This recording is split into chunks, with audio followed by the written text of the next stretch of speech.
morning, good afternoon, good evening. Zimbabwe is a failed state. That is the starting point. And you understand what a failed state is, then everything makes sense. Mnangagwa's vision 2030 is a mirage.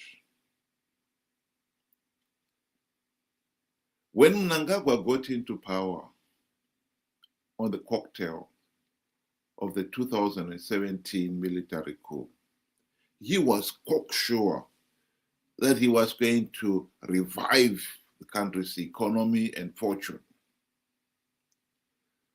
He launched his Zimbabwe is open for business.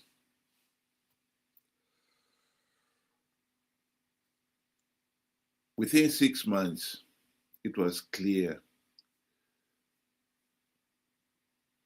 that that was going nowhere. He was convinced that investors would be fooled into believing that Zimbabwe had changed. Investors are a shrewd lot. They could see that the 2017 military coup had only removed one dictator to replace him with another. They're not going to be fooled by that. And so Zimbabwe's open for business was dead in the water.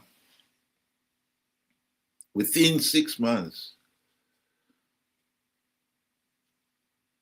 the only thing that has remained is, of course, Mnangagwa's skull. He has hung on to it, doesn't want to give it up. Helps him believe that he can do anything. But the reality is he's kidding himself.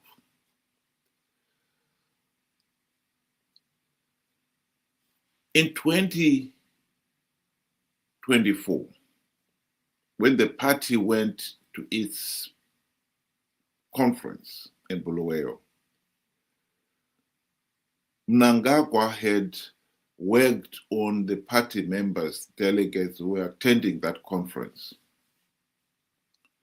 arm-twisted them into passing the now so-called resolution number 1,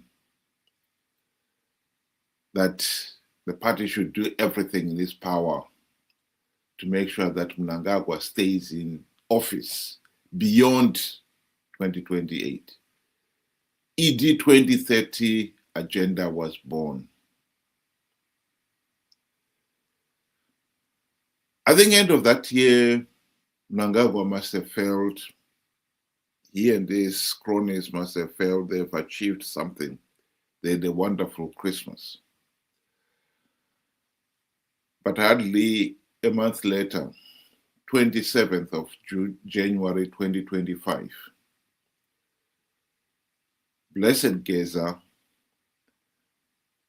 and 3 of his fellow war veteran amigos produced a video in which they denounce ED2030 as bullshit. The video went viral. And it went viral because this was what the nation truly believed, although many of them had not dared say it out loud. Mnangagwa could not deny that. And so ED2030 agenda was put on the back burners. And he launched a spending spree in which he tried to bribe the war veterans, with bicycles, motor cars, some of them, a few of them, and party leaders, they got cars and other treaties, all with the single purpose of buying their loyalty to the ED2030 agenda. By the end of the year, Mnangagwa must have spent $3 billion US plus of these bribes. What the ordinary people could not help but observe was that he was spending all this money on these bribes. And yet, the country's health service was being neglected. The roads were in a despicable state.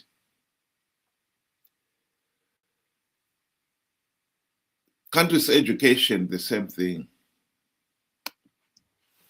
And yet he was spending all this money on bribes.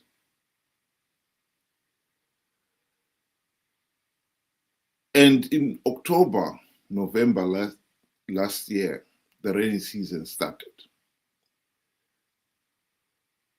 And it brought to the fore the sorry state of Zimbabwe's roads.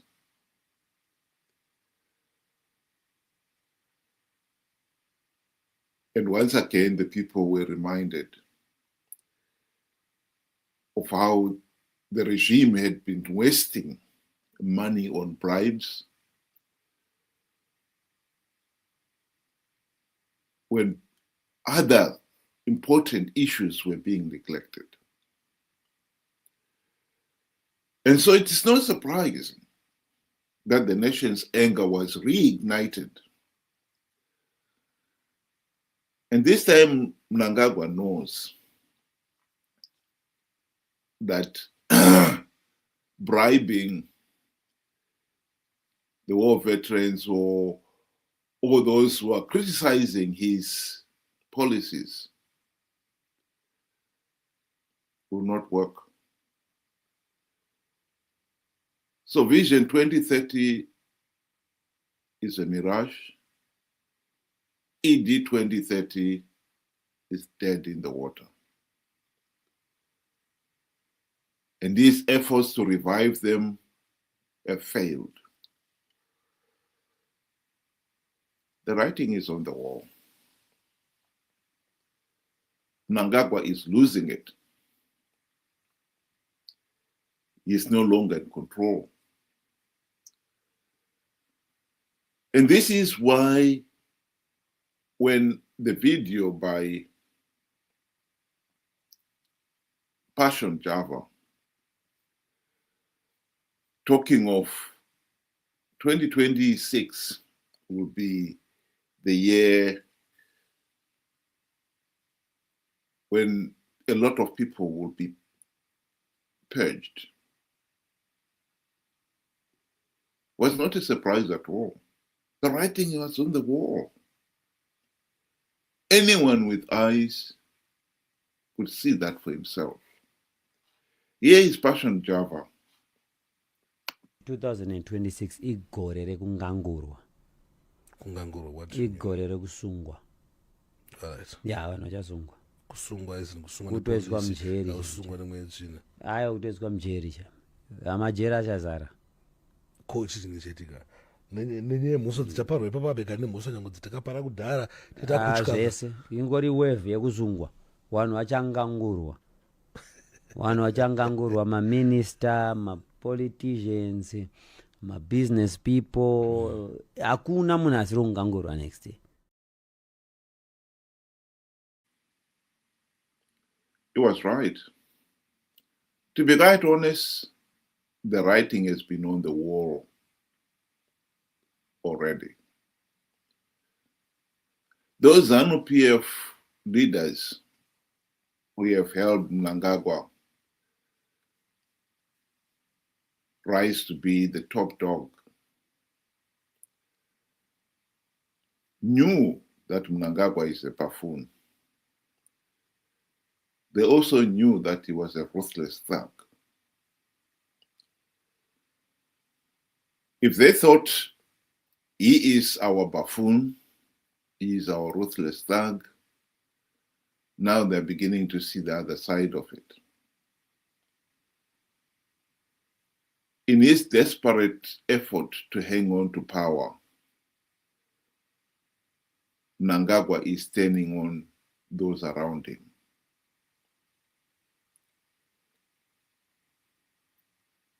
So when Passion Java says 2026 igore rokungangurwa of the Purge,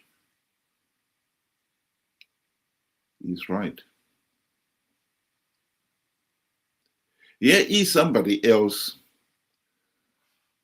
who too has been able to read the writing on the wall.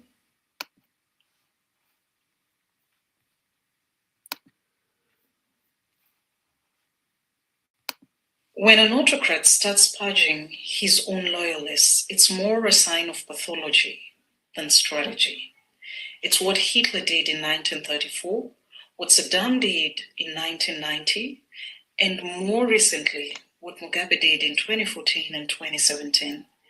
Usually, at the beginning, these leaders build absolute power by surrounding themselves with loyalists, men who owe them everything. But that kind of loyalty is actually transactional. It only exists as long as the system around it works.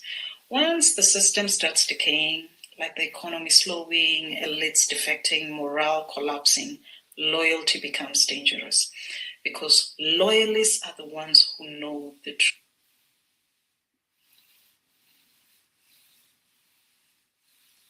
Structural faults.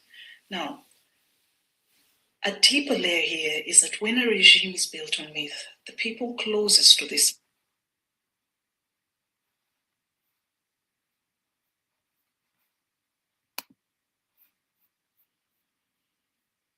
Oh, I'm sorry about that.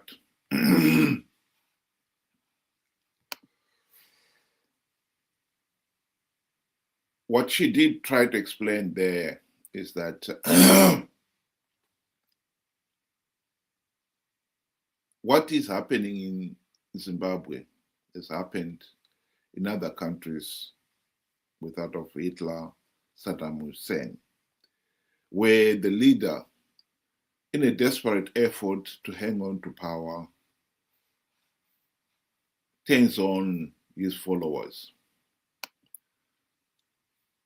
And in this case, suspect them of being disloyal to him. And he starts purging them.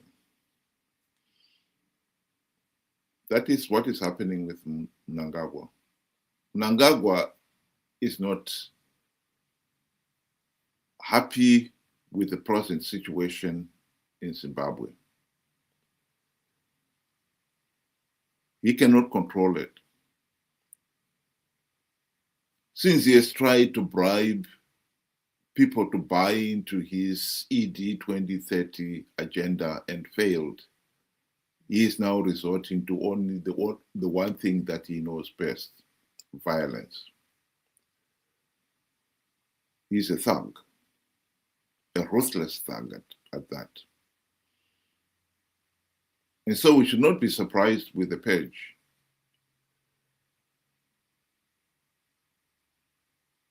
"2026 will mark the beginning of Mnangagwa purging those around him. Those his fellow Zanu PF leaders, as well as his other political opponents. He's a thug, and that's what thugs do. The writing has been on the wall. To those who are willing and are able to read it.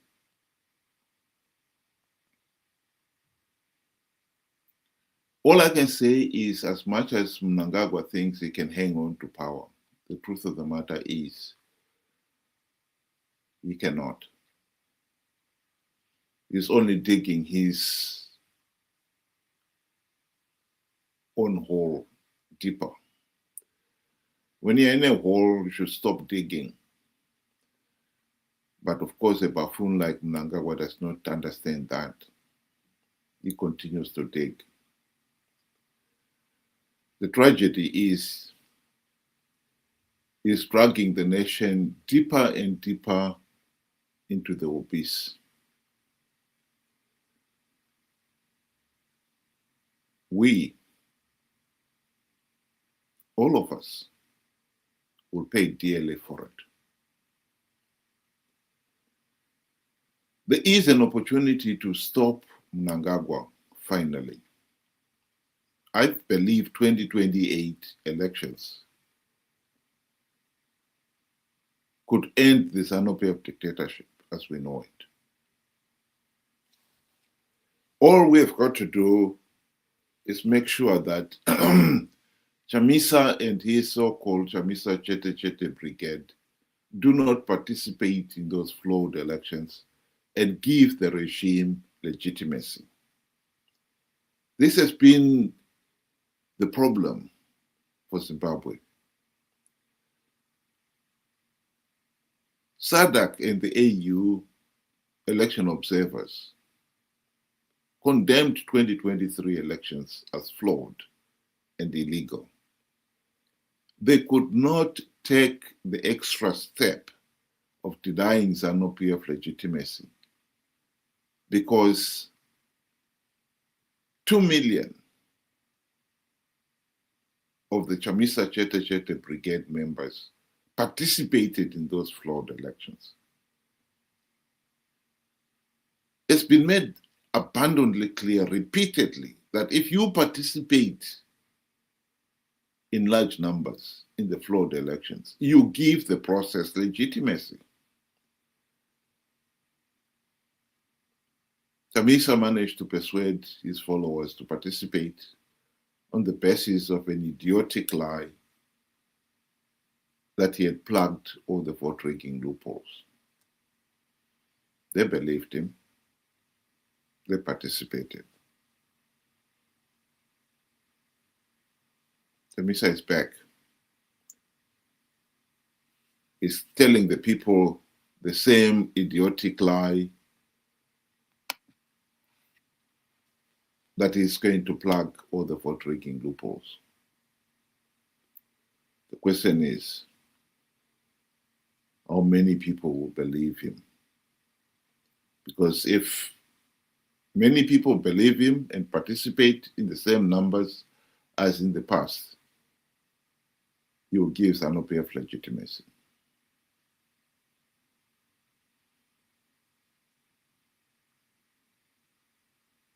Think about it. Thank you very much. Have a good day.